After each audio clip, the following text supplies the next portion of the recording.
आज हमारे समक्ष यूकेडी के उत्तराखंड क्रांति दल के आशुतोष नेगी जी आए थे, जो कि यहाँ के प्रदेश उपाध्यक्ष हैं। और जब हमने उनसे पूछा कि सांसद बलूनी जी कोटद्वार आगमन होता है उनका, और वो ये कहते हैं कि पासपोर्ट ऑफिस में मैंने 12 से लेकर 12.5 लाख रुपए तक की जो सांसद निधि है वो रिलीज कर दी थी, परंतु वो अभी तक पासपोर्ट ऑफिस नहीं खुला। तो सुनिए आशुतोष नेगी जी ने क्या कहा।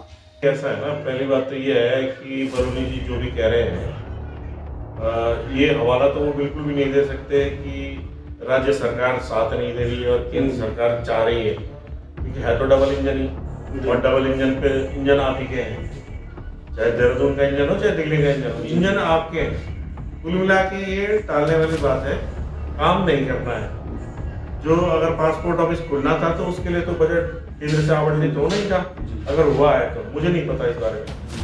और सांसद निधि से वो ये कर सकते हैं कि वो अपनी सांसद निधि से अगर कुछ सुविधाएं जुटाना चाहते हैं तो कर सकते हैं वो, लेकिन मुझे नहीं लगता कि उन्होंने कुछ पैसा कहाँ ये वो भी तो स्पष्टीकरण है कि वो लगा कहाँ है पैसा। अगर कोटद्वार में खुलना था तो कहीं जमीन उनके पैसों से ली गई, ये क्या हुआ, ये भी तो बताना चाहिए ना। फिर उनको साइन के बारे में बोला था कि क्या पता कौन साइन नहीं कर रहा है, कौन आपको पता है कौन नहीं कर रहा साइन इस फाइल पे। अगर वो धामी जी के बारे में कहना चाह रहे हैं तो भाई ये मैं फिर वही बात कह रहा हूँ ना कि सरकारें दोनों तरफ मिलती हैं, और अगर धामी जी का और उनका व्यक्तिगत कुछ आपसी टकराव है तो इससे इसकी सजा तो जनता को नहीं मिलनी चाहिए ना।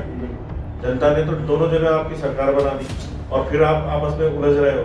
हमें आपकी व्यक्तिगत लड़ाइयों से कुछ नहीं लेना है, या आप मुख्यमंत्री बनना चाह रहे हो कि धामी जी हट जाए और आप बन जाए, उससे हम कोई लेना देना नहीं। जनता को विकास कार्य चाहिए और विकास कार्य होने चाहिए। बलूनी जी की पहले से ही आदत है, वो इस तरह के अनाप शनाप बयान देते हैं और जनहित के जो भी मुद्दे होते हैं वो कभी धरातल पे नहीं उतरते। और वहीं जब हमने उनसे ये पूछा कि लालडंग चिलरखाल मोटर मार्ग के मामले पर हमारी जो मौजूदा सांसद हैं, हमारी जो मौजूदा विधायक हैं, विधानसभा अध्यक्ष हैं, वो नहीं आ रही हैं, तो उन्होंने क्या कह दिया कांग्रेस और बीजेपी की पूर्व मुख्यमंत्रियों की बेटियों के लिए।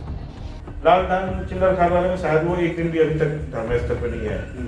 पहली तो उनका फेलियर यही है कि यहाँ की जनता ने इतना जबरदस्त समर्थन, इतना वोट दिया उन्हें, और यहाँ जन आंदोलन चल रहा है, मौके भी नहीं आ रहे। विधायक भी नहीं गई है अभी तक, ना विधायक आ रही है ना कांग्रेस की आ रही है। वो बगल वाली लालडंग वाली हरीश रावत जी की बेटी है अनुपमा रावत, वो कांग्रेस से आती है। आप मैं दोनों राष्ट्रीय विचारधाराओं की बात कर रहा हूँ, ना तो वो आ रही है ना वो कुछ बोलती है। और ये वो भी पूर्व मुख्यमंत्री हरीश रावत की बेटी है, और ये भुवन चंद खंडूड़ी जी की बेटी है, कृष्ण खंडूड़ी। दोनों पूर्व मुख्यमंत्रियों की बेटी अगल बगल की विधानसभा में है, कुछ नहीं करती है, कुछ नहीं करना चाहती है। कारण यही है कि इनको क्षेत्रीय भावनाओं का बिल्कुल भी आदर नहीं है, कोई भी संवेदना नहीं है।